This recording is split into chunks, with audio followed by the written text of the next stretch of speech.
புதுச்சேரியில் பள்ளிக்கு சென்ற தனது பேரனை கடத்தி சென்றவர்கள் மீது காவல்துறை வழக்கு பதிவு செய்து நடவடிக்கை எடுக்க கோரி பாதிக்கப்பட்ட முதியவர் பேரை குழந்தைகளுடன் டிஜிபியிடம் புகார் மனு அளித்த சம்பவம் பரபரப்பை ஏற்படுத்தியுள்ளது.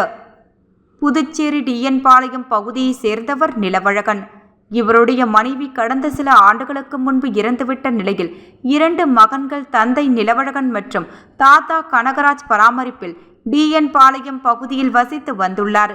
இந்நிலையில் நிலவழகனின் மூத்த மகன் சாய் மாதவ் அபிஷேகப்பாக்கம் பகுதியில் உள்ள ஆரம்ப பள்ளியில் படித்து வந்த நிலையில் கடந்த 3ஆம் தேதி மாலை தனது பேரனை பள்ளியிலிருந்து அழைத்து வருவதற்காக சென்ற தாத்தா கனகராஜை மர்ம நபர்கள் ஆபாசமான வார்த்தைகளால் திட்டி அவரை கடுமையாக தாக்கி சிறுவன் சாய் மாதவை கடத்தி சென்று விட்டதாக கூறப்படுகிறது.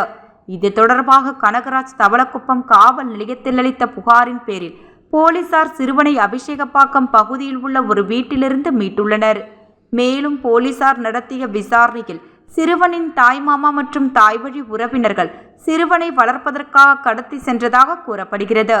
இதனிடையே போலீசார் தற்போது சிறுவனை மீட்டுள்ள நிலையில் இதுகுறித்து புகார் அளித்தும் இதுவரை தவளக்குப்பம் காவல் நிலைய போலீசார் சிறுவனை கடத்தி சென்றவர்கள் மீது வழக்கு பதிவு செய்யவில்லை என்றும் எதிர்காலத்தில் தங்களுக்கும் சிறுவனுக்கும் பாதுகாப்பு இல்லை என கூறி கனகராஜ் தனது மகன் நிலவழகன் மற்றும் பேர பிள்ளைகளுடன் டிஜிபி அலுவலகத்தில் புகார் மனு அளித்தார்.